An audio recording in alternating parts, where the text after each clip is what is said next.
Hi Parker Panthers, this is Mrs. Warren, and I'm not going to waste any time. We are going into chapter 2 of All the Lovely Bad Ones, and then the next video will be chapter 2 of Deep, Dark, and Dangerous. Okay, so let's get started. The dining room was large enough for at least 24 people, but only 2 other tables were occupied. The bike riders sat together by the French doors, open to a view of the mountains. Lean, sunburned guys with huge leg muscles. They didn't look as if they'd come to Vermont to see ghosts. Another table were Mr. and Mrs. Jennings, who showed up just before dinner wanting a room. They were old, but not old. Probably 40 or 50, old like Mrs. Warren. His hair was gray and hers was an odd shade of tan, dyed according to Corey. Okay. He wore hiking shorts, a navy t-shirt, and walking sandals over ragwool socks. He doesn't want people to see his ugly toes, Corey whispered. Mrs. Jennings wore shorts and a flower t-shirt and sandals without socks, showing her perfect red lacquered nails. All in all, they looked pretty fit for their age, but I doubted they'd come to Vermont to bike or hike. Corey guessed they were antique collectors in search of rusty farm tools to put in their flower garden.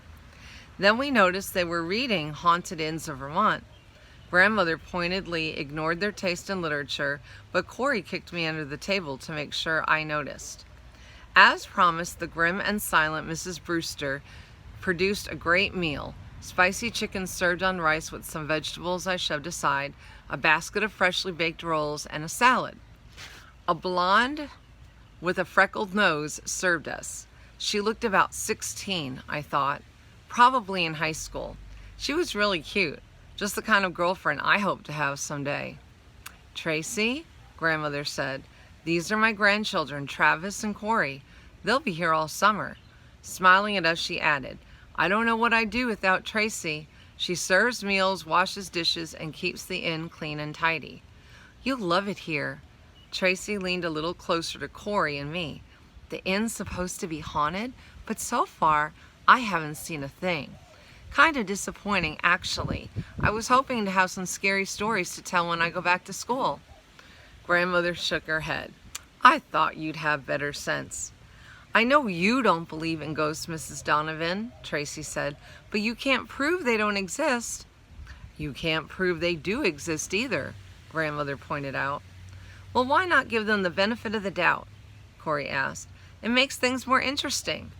That's enough silly talk. Grandmother frowned at Corey's plate. Eat your dinner before it gets cold.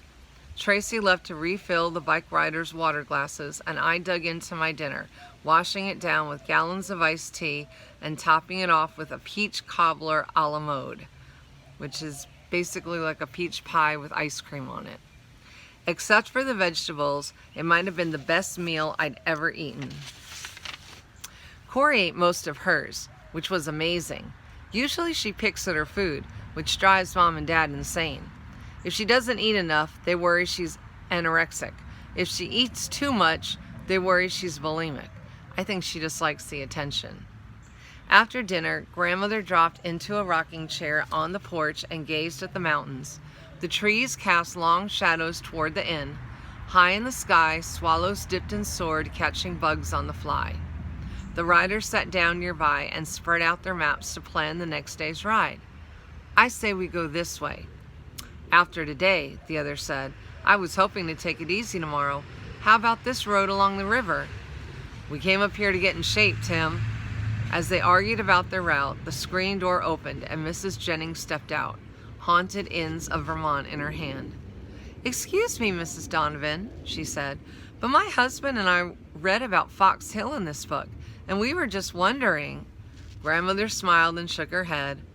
I'm sorry to disappoint you, but no one has seen a ghost here for at least 3 years. Maybe they took their little ectoplasmic cells down to North Carolina with the former owners. Mrs. Jennings sighed. According to the author, you have to be in tune with the spirit world to see ghosts. Just because no one has seen them doesn't mean they're not here. I'm glad I don't have such an ability, Grandmother said pleasantly. The real world's scary enough for me. Mrs. Jennings joined us just in time to hear the end of the conversation. How about you kids? he asked. Do you believe in ghosts? Corey and I put on serious faces. Definitely, I said. I've seen a ghost, Corey added. Really? Mrs. Jennings drew in her breath, obviously ready to believe anything. What was it like? Can you tell us about it? I hid a grin behind my hand. Could she tell them about it? The Jennings didn't know much about my sister.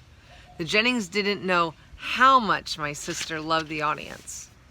Well, Corey began, last winter I was sleeping over at my friend Julie's house, and something woke me up in the middle of the night. This old lady was standing at the foot of my bed, staring at Julie. Corey paused a moment to let the suspense grow, I guessed. When the old lady realized I was awake, she smiled at me and she put her finger to her lips. Then real slowly, she backed away from the bed and walked out of the room, watching Julie all the while like she was never going to see her again. The Jenningses hung on to every word. Grandmother listened too, but in her case, she seemed to be wondering what my sister was up to. The next morning, Corey said, playing to the Jenningses, I expected to see Julie's grandmother, but when I asked where she was, Julie's mother said that she lived in Pennsylvania. Then who was the old lady in Julie's bedroom? I asked. They all looked at me like I was crazy, even Julie. There's no old lady here, her father said. You must have been dreaming. Corey paused to swat a mosquito. Just then the phone rang, she said, and Julie's mother went to answer it. First she said, no, oh no. Then she asked when, and then she started crying. She took a deep breath and dropped her voice to a whisper. We all leaned closer to hear her. It turned out Julie's grandmother had died just about the time I saw the old lady.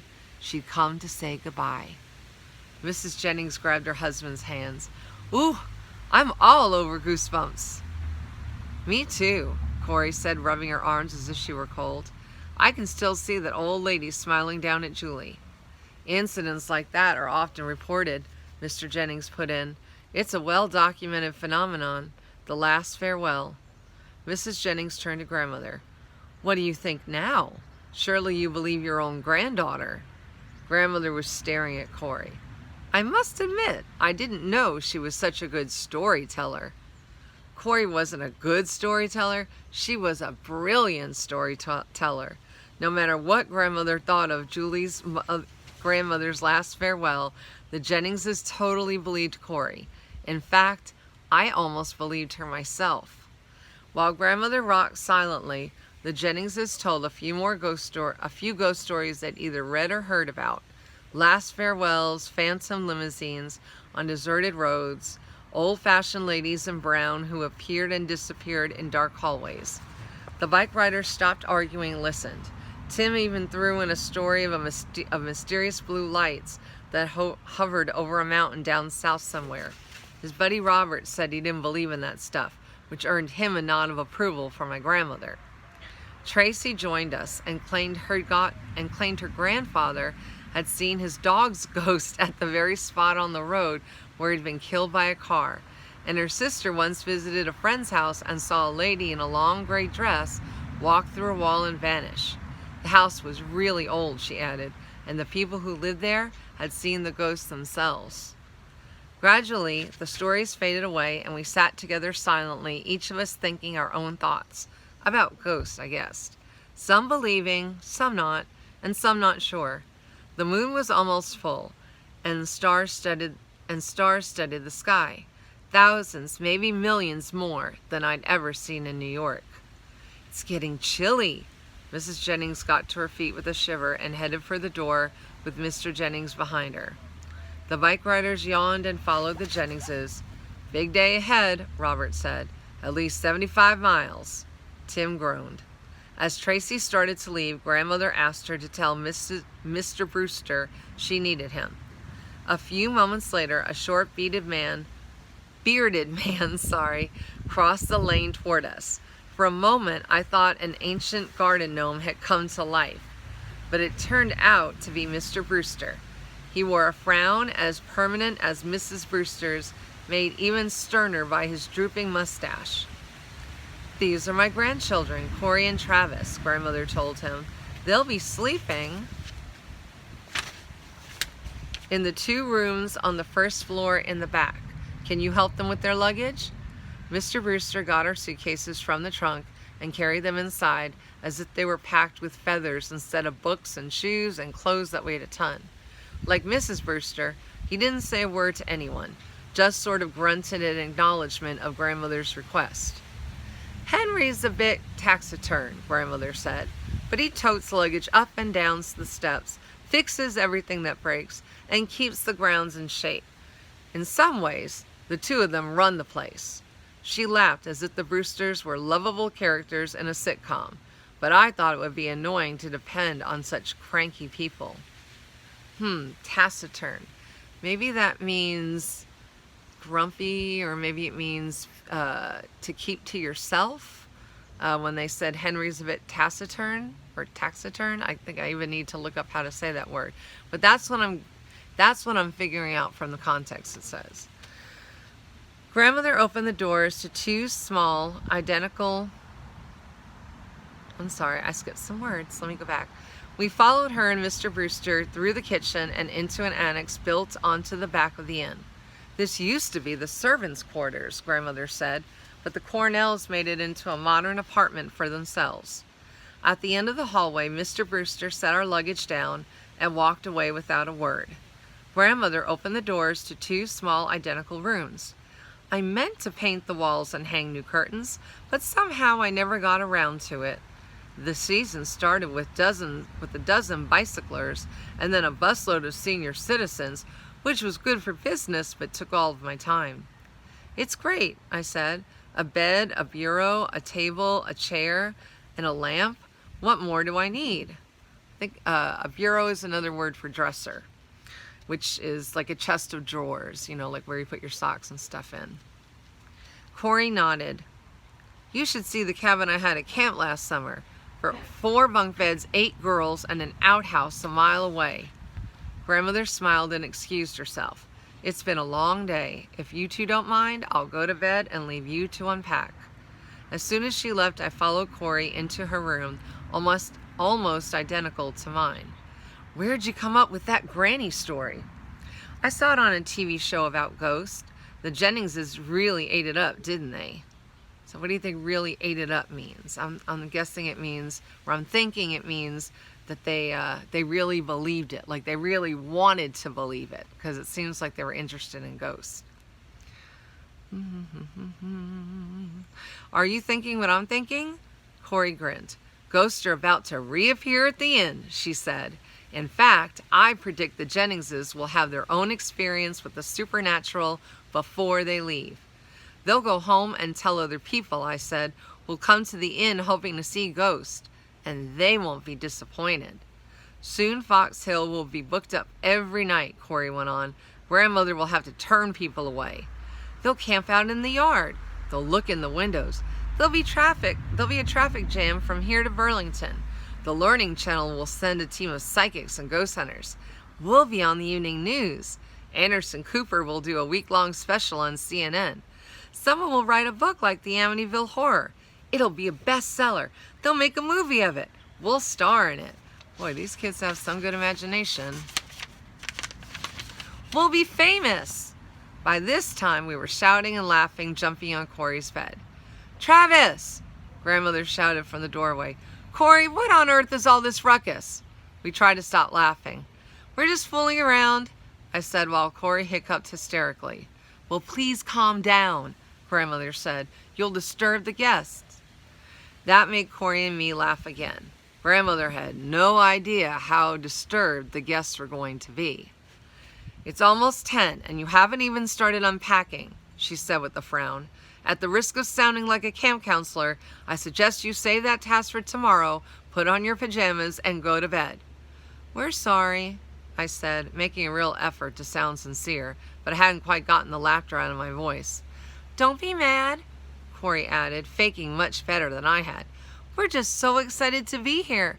I guess we got carried away. Grandmother came into the room and gave us each a kiss. I'm not mad, just tired. Now settle down and go to sleep. After she left, I went to my room and put on my pajamas. When I tapped on Corey's door, she said, "Come in." She was still wearing her shorts and t-shirts. She was rummaging through her suitcase, scattering clothes everywhere. At least she found what she was looking for. She held up a white nightgown and swirled it in front of me. At breakfast, I'll tell the Jenningses I saw a ghost in a long white dress, flitting under the trees like the ghost in the Haunted Inns book. How do you know they'll believe you? They believed the granny story, didn't they? Corey smoothed the gown. People like the Jennings are easy to fool because they want to see ghosts. You don't have to convince them, and they already believe. All I have to do is go outside tomorrow night wearing this, and they'll think they're seeing a real ghost. But won't they recognize you? Corey sighed the way she always did when she thought I was being too stupid to be her brother. We'll ride bikes to Middlebury and buy white makeup and that black stuff teenagers use on their eyes. I think she means either eyeliner or mascara. Maybe we can find a long, filmy scarf to hide my hair. After grandmother goes to bed tomorrow night, I'll smear my face dead white and make big dark circles under my eyes, like empty eye sockets. I'll put on my nightgown and dance around under the trees in a scary way, moaning and groaning. Maybe I'll even shriek. She frowned. Too bad I didn't bring my vampire costume from last Halloween. It would have been perfect, but who knew I needed it up here? So that's the plan. You impersonate